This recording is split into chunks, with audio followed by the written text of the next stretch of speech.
नमस्कार, मी दिनेश गर्डे. मिशन महाराष्ट्र न्यूजमध्ये आपले स्वागत आहे. देशातील विविधतेतील एकता टिकवून ठेवण्यासाठी जातीय सलोखा कायम राखणे गरजेचे आहे.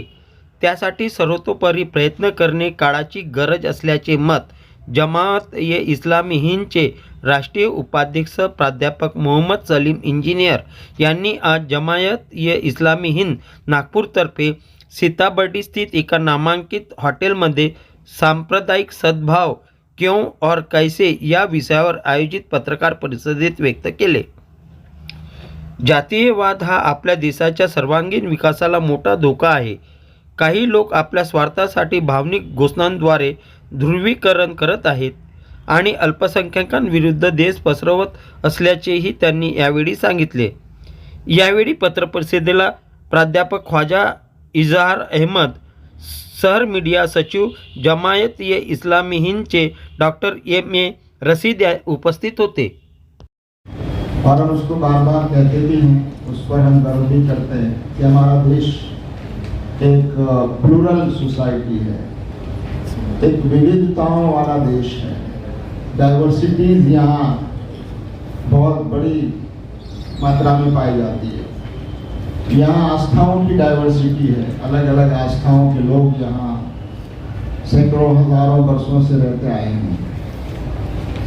और यहाँ भाषाएं अलग अलग है, भाषाओं की डाइवर्सिटी है, कल्चरल डाइवर्सिटी है, खान पान और रीति रिवाज में डाइवर्सिटी है. इसके बावजूद हम ये कहते हैं कि डाइवर्सिटी और ये विविधताएं के बावजूद हम एक हैं, एक देश है, एक समाज है.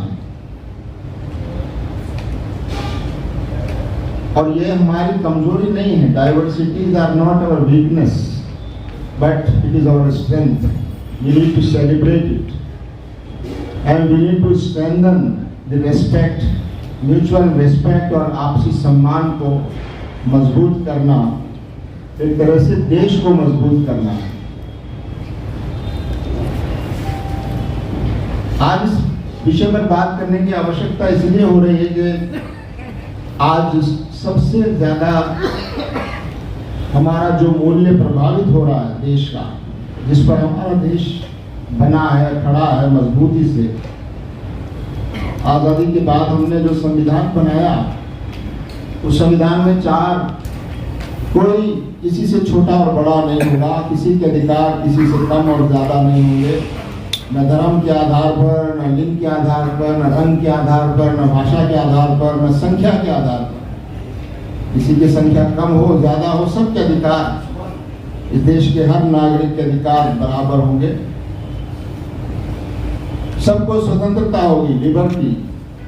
समानता के बाद लिबर्टी. हर एक को आज़ादी होगी कि वो अपनी पसंद का धर्म, अपनी पसंद की आस्था, अपनी पसंद की विचारधारा, अपनी पसंद की जीवन शैली, हर चीज में वो स्वतंत्र है और वो अपनी पसंद की आस्था विचारधारा अपनाए, उस पर आचरण करे, यहाँ तक कि उसका प्रचार और प्रसार करने की आजादी भी हमारा संविधान देता है. और तीसरी बात यह कि जस्टिस, हमारे देश का आधार है कि सबके साथ न्याय और जस्टिस होना चाहिए. हर किस्म का जस्टिस, आर्थिक, सामाजिक, हर व्यक्ति को बिना किसी भेदभाव के न्याय मिलना चाहिए, उसका अधिकार मिलना चाहिए. जस्टिस वो हमारे देश के एक तीसरी फंडामेंटल वैल्यू. और चौथी वैल्यू जिसका जिक्र हमारे संविधान के प्रस्तावना में, प्रियम्बल में किया गया है, वो है फ्रेटर्निटी, आपसी बंधुत्व, आपसी भाईचारा, आपसी मोहब्बत, आपस का विश्वास. और हम देख रहे हैं कि वैसे तो ये चारों वैल्यूज आज प्रभावित नजर आती हैं, कमजोर होती हुई नजर आ रही हैं, लेकिन सबसे ज्यादा हमको लगता है कि ये चौथी वैल्यू है, आपसी बंधुत्व की, भाईचारे की, आपसी विश्वास की, ये वैल्यू बहुत क्षीण होती हुई, कमजोर होती हुई नजर आती है. और इसके लिए कहा जाता है कि धर्म की वजह से समाज में दूरियां पैदा हो रही है, धर्म के कारण हिंसा होती है। मैं आपसे कहना चाहता हूं कि हिंसा या नफरत या आपसी द्वेष का कारण धर्म नहीं है। धर्म तो इंसान को डिसिप्लिन बनाता है, एक दूसरे का सम्मान करना सिखाता है। इसका कारण है धर्म का दुरुपयोग, धर्म का चोला ओढ़कर अधर्म करना।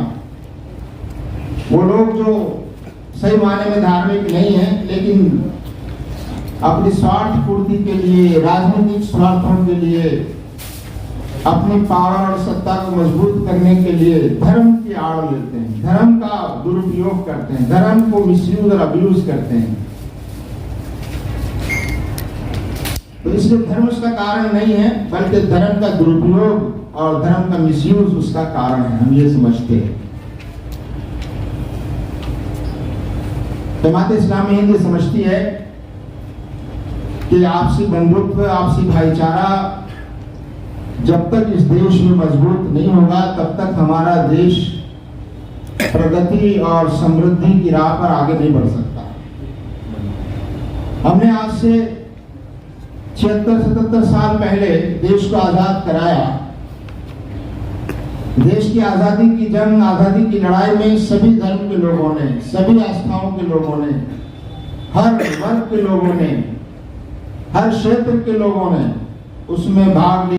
पहचान बनाते हुए, अपनी धार्मिक और आस्थाओं पर रहते हुए, अपनी धार्मिक और आस्थाओं की पहचान को सुरक्षित रखते हुए हमने देश को आजाद कराया। उस वक्त हमारी पहचान, हमारी आस्थाएं कहीं आड़े नहीं आई और हमने सबने मिलकर देश को आजाद कराया। आज भी हम समझते हैं कि देश एक बड़े खतरे से गुजर रहा है, सामाजिक रूप से भी, राजनीतिक रूप से भी। और उसका कारण हम सब हैं, हम सब की संवेदनहीनता है और अपने दायित्व के प्रति एक तरह की गफलत है कि आज हमारे समाज में घृणा की राजनीति, समाज को विभाजित करने वाली राजनीति, समाज का ध्रुवीकरण और पोलराइज करने वाली राजनीति, ये बहुत तेजी से बढ़ रही है। और राजनीतिक दलों को लगता है कि इससे बहुत जल्दी राजनीतिक फसल काटी जा सकती है। और पिछले कुछ समय से देश में ऐसा वातावरण बन रहा है, बनाया जा रहा है कि जो जितनी ज्यादा नफरत फैलाएगा किसी वर्ग के खिलाफ, घृणा पैदा करेगा, वो राजनीतिक रूप से उतना तेजी से ऊपर जाएगा, उसको राजनीतिक रूप से उतना तेजी से बढ़ावा मिलेगा। ये जो नॉर्मलाइजेशन हो रहा है घृणा का, ये नफरत का जो नॉर्मलाइजेशन हो रहा है, हेट इज बीइंग नॉर्मलाइज्ड, ये हम सब के लिए बहुत चिंता की बात होनी चाहिए। तो जमात इस्लामी हिंद महसूस करती है कि इसका जवाब और इसका तरीका यह है, हम समझते हैं कि नफरत को नफरत से नहीं रोका जा सकता। नफरत का मुकाबला प्रेम और मोहब्बत ही से किया जा सकता है। नफरत का जवाब नफरत नहीं हो सकता। आग को आग से नहीं बुझाया जा सकता, आग को बुझाने के लिए पानी की जरूरत है। इसलिए देश को, समाज को समझाना होगा कि जो लोग धर्म का दुरुपयोग कर रहे हैं उनको रोकना होगा। जो लोग धर्म की आड़ लेकर समाज को बांटना चाहते हैं उनको समझाना होगा। जो लोग धर्म का दुरुपयोग करके अपनी राजनीति चमकाना चाहते हैं उनको एक्सपोज करना होगा और बताना होगा कि समाज में नफरत और घृणा और एक दूसरे को नीचा दिखाने की जो राजनीति है वो इस देश के लिए, समाज के लिए बहुत घातक है। तो एक जागृति देश की जनता में लाने की जरूरत है। हम ये भी समझते हैं कि इसके लिए भी जरूरी है अलग अलग धर्मों के लोग, अलग अलग आस्थाओं के लोग, अलग अलग विचारधाराओं के लोग आपस में उनका मेल जोल, मिलना जुलना बढ़ना चाहिए। उनके बीच आपस में संवाद, ज्यादा से ज्यादा संवाद और कम्युनिकेशन और डायलॉग होना चाहिए, क्योंकि संवादहीनता की जो स्थिति होती है, जब संवाद स्थापित नहीं होता, डायरेक्ट कम्युनिकेशन नहीं होता, तो फिर शरारती लोगों को, समाज विरोधी लोगों को आपस में गलत फहमियां और अफवाहें फैलाने और नफरत फैलाने और झूठ को फैलाने का मौका मिलता है। इसलिए इस बात की जरूरत है कि देश के नागरिकों के बीच, अलग अलग धर्म और आस्थाओं के लोगों के बीच संवाद स्थापित हो। ऐसे मंच जगह जगह कायम हो जहां अलग अलग धर्म आस्थाओं के लोग मिले, बैठे, आपस में बात करें, एक दूसरे को समझने की कोशिश करें, एक दूसरे की आस्था से परिचित हों, एक दूसरे की आस्था और धर्म में कौन से संवेदनशील मुद्दे हैं उनको हम जानें, ताकि हम किसी के आत्मसम्मान को, किसी के विश्वास और किसी की आस्था को चोट न पहुंचाएं। जमात इस्लामी हिंद इसका प्रयास पूरे देश में कर रही है।